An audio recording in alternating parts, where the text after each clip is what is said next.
बिस्मिल्लाहिर्रहमानिर्रहीम अस्सलाम वालेकुम वरहमतुल्लाहि वबरकातुहू। May peace mercy and blessings of Allah सुब्हानहू व तआला be upon all of you my dear friends and viewers. आज हम देखते हैं कि वोकेबलरी का मसला कैसे हल किया जाए। अक्सर स्टूडेंट्स ये समझते हैं कि ट्रांसलेशन करने में, ख़ास तौर पर उर्दू से इंग्लिश ट्रांसलेशन करने में उनको वोकेबलरी का मसला होता है। तो जबकि वोकेबलरी जो है वो कोई ऐसा इशू नहीं होता। आम जो हम अल्फाज रोज़मर्रा ज़िंदगी में बोलते रहते हैं, अक्सर औकात जो नॉर्मल एक स्टूडेंट की वोकेबलरी होती है, उसी वोकेबलरी को यूज़ करके हम ट्रांसलेशन कर सकते हैं। सिर्फ हमें पता होना चाहिए कि अल्फाज का मफ़हूम क्या है, ठीक है, जुमले का मफ़हूम क्या है और उसमें इस्तेमाल होने वाले अल्फाज का मफ़हूम क्या है। अगर हम मफ़हूम को समझ जाते हैं तो हर स्टूडेंट, जो नॉर्मल स्टूडेंट है एक, उसके पास कम से कम इतनी वोकेबलरी ज़रूर होती है कि वो ट्रांसलेशन जो है उर्दू से इंग्लिश में कर सके। मैं आज आपको ये साबित करके दिखाता हूँ। हमारे पास ये पैराग्राफ है, इस पैराग्राफ को मैं पढ़ता हूँ। इसमें आप देखेंगे कि आपके पास मैं मुश्किल अल्फाज भी इस्तेमाल करूँगा, लेकिन आपके लिए मैं आसान अल्फाज भी इस्तेमाल करूँगा जो आपके पास पहले से ऑलरेडी मौजूद होंगे, ठीक है। बज़ाहिर आपको लगेगा कि शायद ये हमें तो बहुत मुश्किल लग रहा है, लेकिन आपको ये मुश्किल फिर नहीं लगेगा। आपके ही जो अल्फाज हैं उन्हीं को इस्तेमाल करके मैं ट्रांसलेशन करता हूँ। तो देखिए, पैराग्राफ में पढ़ता हूँ। चिटागांग में सरकारी मुलाजमीन से खिताब करते हुए कायदे आज़म ने फरमाया, आप खा किसी भी महकमे में काम करते हों, लोगों के साथ आपका सलूक और बर्ताव खुश अखलाकी पर मबनी होना चाहिए। माजी की बदनाम रवायात को अब ताक पर रख दीजिए। ये समझने की ज़रूरत है कि ताक पर रखने का मतलब क्या है, सलूक और बर्ताव का मतलब क्या है, ठीक है। इसमें सरकारी मुलाजमीन का मफहूम क्या है, मतलब क्या है, इनके लिए कौन से अल्फाज इस्तेमाल होते हैं, खुश अखलाकी के लिए अल्फाज कौन से इस्तेमाल होते हैं जो आपके पास ऑलरेडी मौजूद हों। पर मबनी होना का मतलब क्या है, ठीक है। और बदनाम रवायात, ये अल्फाज हैं। ताक पर रखना, आप अब हाकिम नहीं, हाकम क्या होता है, अब आप बरसरे इक़्तिदार तबके या जमात में नहीं रहे। अब देखते हैं इसको ट्रांसलेट करके हम। देखिए, चिटागांग में सरकारी मुलाजमीन से खिताब करते हुए, तो पहले तो चिटागांग एक शहर का नाम है, इसको तो हम वैसे ही लिख देंगे चिटागांग, चिटागांग, ठीक है। सरकारी मुलाजमीन के लिए क्या होता है, गवर्नमेंट एम्प्लॉइज़ और गवर्नमेंट सर्वेंट्स तो आपको पता ही होता है, सरकारी मुलाजमीन, सरकारी नौकर, ठीक है ना। तो आप गवर्नमेंट एम्प्लॉइज़ यूज़ कर सकते हैं। मैं गवर्नमेंट के लिए ये शॉर्ट फॉर्म यूज़ कर रहा हूँ, गवर्नमेंट एम्प्लॉइज़ या फिर गवर्नमेंट सर्वेंट्स, आप जो चाहें यूज़ कर लें, ठीक है। सर्वेंट्स का वर्ड आपकी वोकैबुलरी से बाहर नहीं है, ठीक है, ये आपके पास पहले से ऑलरेडी मौजूद है। और एड्रेस, खिताब करना, एड्रेस करना, ये भी आपके पास ऑलरेडी अल्फाज मौजूद हैं, ठीक है। तो करते हुए फरमाया, कायदे आज़म ने फरमाया कहीं पे भी कहना, कोई बात कहना या फरमाना, ठीक है, ये सिर्फ एहतराम के तौर पर, एहतराम के लिए ये अल्फाज इस्तेमाल होते हैं। इंग्लिश में इसके लिए फरमाया माजी है तो फिर पास्ट के लिए सेड, से और सेड इस्तेमाल होगा, सेड, ठीक है, ये सेड। तो आगे फिर इन्वर्टेड कॉमास में जो बाकी की बात है उसको हम आगे फिर बाद में ट्रांसलेट करते हैं। आपका किसी भी महकमे में काम करते हो इसको। अब देखिए, चिटागांग में सरकारी मुलाजमीन से खिताब करते हुए कायदे आज़म ने फरमाया, ठीक है,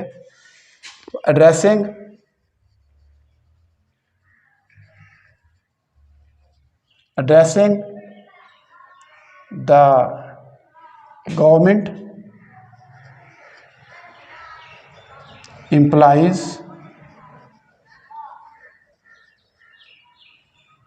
या आप सर्वेंट्स, इसका वर्ड जो चाहें दोनों में से यूज़ कर सकते हैं। एड्रेसिंग द गवर्नमेंट एम्प्लॉइज या सर्वेंट्स इन चिटागांग,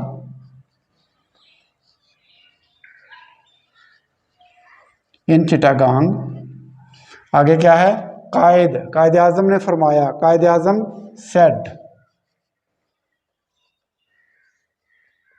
कायदे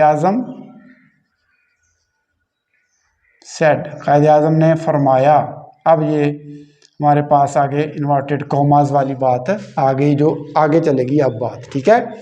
तो पहला एड्रेसिंग आपने सुना होगा, सुना हुआ है, ठीक है।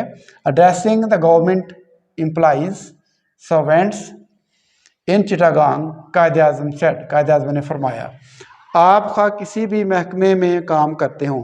अब देखिए आपके लिए क्या होगा, यू, यहाँ पे सिर्फ एहतरामन हम आप करते हैं, वरना तुम और यू एक ही बात है, तू और यू।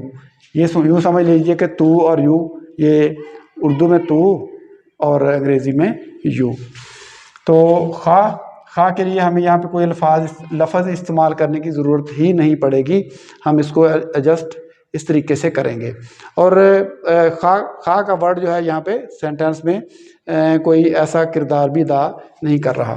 तो महकमा क्या होता है, डिपार्टमेंट, डिपार्टमेंट, ये तमाम अल्फाज आपके वोकैबुलरी में मौजूद हैं, डिपार्टमेंट, ठीक है। काम करना क्या होता है, वर्क,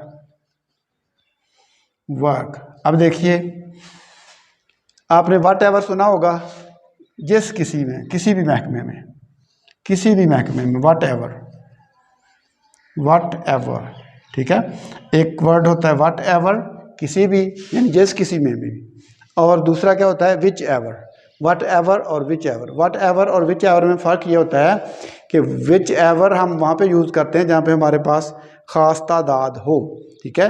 मसलन 5 या 6 चीज़ें हमारे पास मौजूद हैं, तो हम उनमें से कहेंगे कि which ever do you like, इनमें से आप कौन सी पसंद करते हैं, ठीक है। तो अगर तादाद लामहदूद हो हमारे पास या मैंशनड ना हो, तो फिर हम वट एवर यूज़ करते हैं। What ever would you like, आप क्या पसंद करेंगे, तो उसके लिए फिर हम वट एवर का वर्ड यूज़ करते हैं जहाँ पे हमारे पास कोई तादाद ना दी गई हो। तो देखिए आप खा किसी भी महकमे में काम करते हो, in what ever department you work, in what ever department you work, in what ever department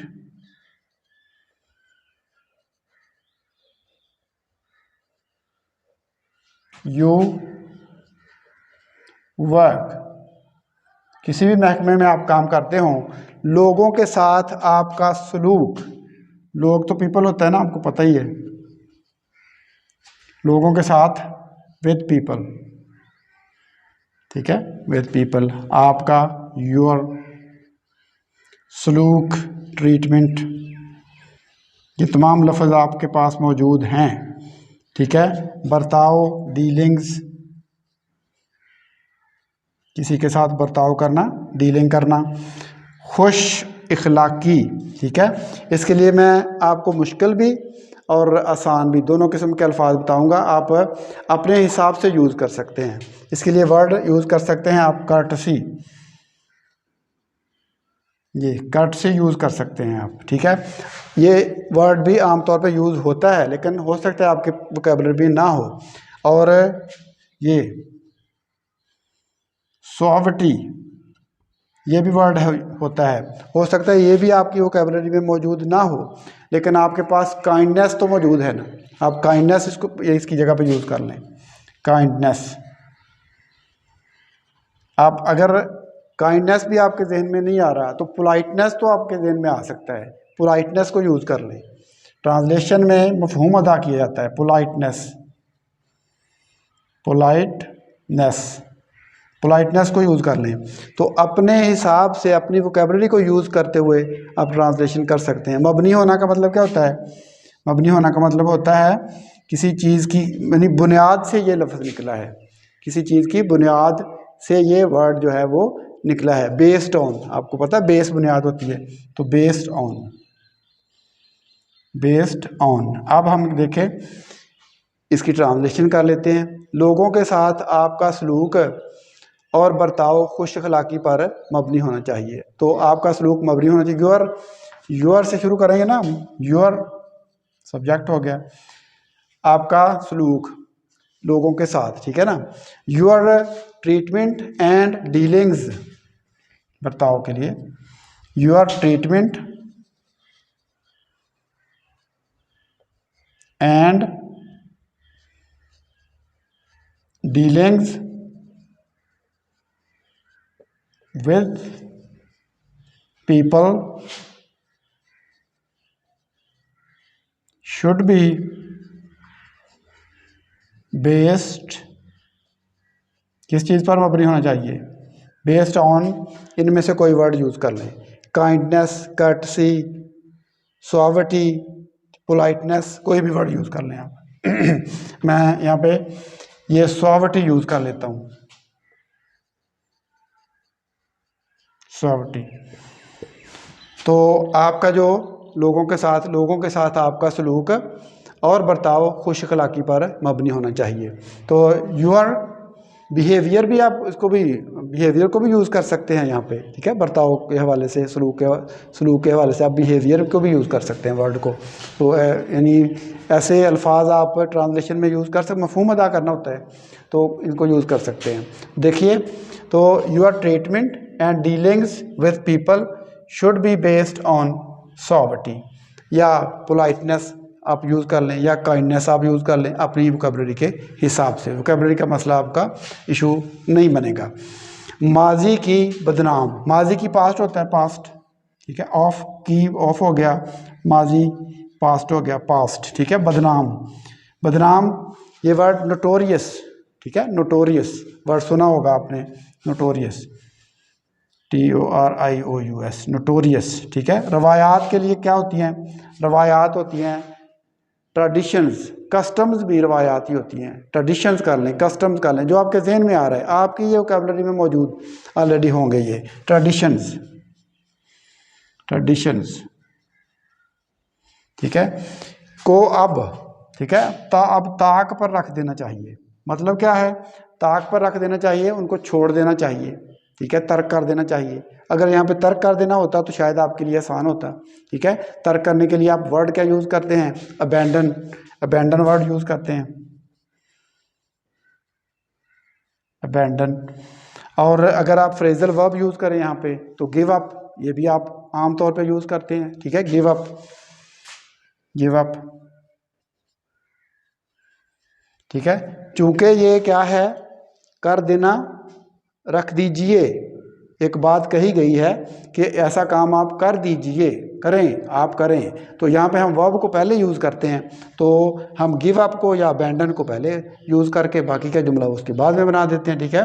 तो गिव अप, क्या चीज़ें, क्या किन चीज़ों को गिव अप करना है? हमने गिव अप करना है माजी की बदनाम रवायात को, ठीक है। गिव अप या अबैंडन लिख सकते हैं आप, ठीक है। Give up traditions, traditions notorious है ना, बदनाम रवायात, नोटोरियस, नोटोरियस ट्रेडिशंस। अगर ट्रेडिशन ज़हन में ना आ रहा हो तो कस्टम्स लिख सकते हैं, ट्रेडिशंस ऑफ द पास्ट,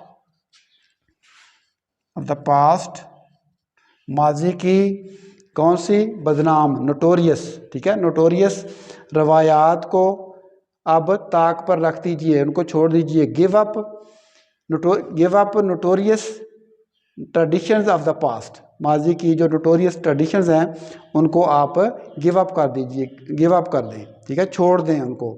अगर गिव अप जहन में नहीं आ रहा, पुट असाइड जहन में आ रहा है तो एक तरफ फेंक दें, ठीक है, वो भी आप यूज़ कर सकते हैं, पुट असाइड। तो लेकिन ये ज़्यादा बेहतर मफहूम को अदा कर रहा है, ठीक है। ताक पर रखना वैसे आमतौर पर उर्दू में मतलब होता है कि इसको उठा के ऊपर अलमारी के खाने में रख देना, ठीक है, ताकचे में रख देना। तो यहाँ पे इसका मतलब ये है, मफहूम ये है कि इनको आप ख़त्म कर दें, इनको गिव अप कर दें, तर्क कर दें इसको। तो मफहूम अगर समझ में आ गया उर्दू में तो फिर उसको ट्रांसलेट करना आसान हो जाता है। तो क्या बनेगा इसका?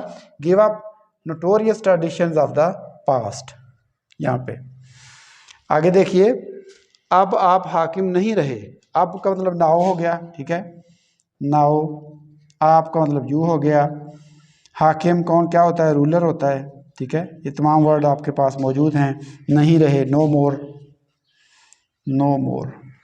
Now you are no more a ruler, ठीक है। या नाउ को बाद में भी यूज कर सकते हैं। नाउ यू आर, या यू आर, या कॉमा लगा के मैंने आर इकट्ठा लिख दिया है, ठीक है। तो कॉन्ट्रैक्शन यूज़ की है। नाउ यू आर नो मोर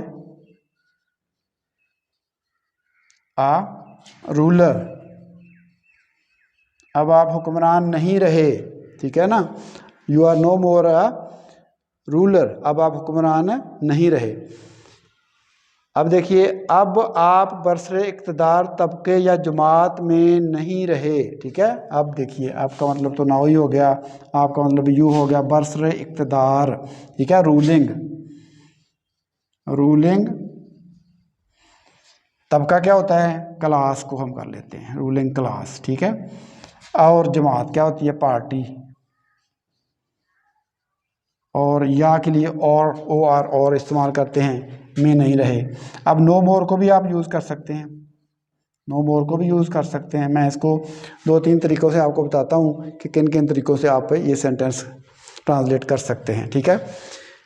अच्छा, आप इसका ताल्लुक़ के हवाले से कर लें। अब आपका ताल्लुक़ बरसरे इक़्तिदार पार्टी, बरसरे इक़्तिदार तबके या जमात से नहीं रहा। Now you don't belong to, अब इस तरीके से एक दफ़ा कर लें, मैं दूसरे तरीके से भी आपको बताता हूँ। Now you don't belong to ruling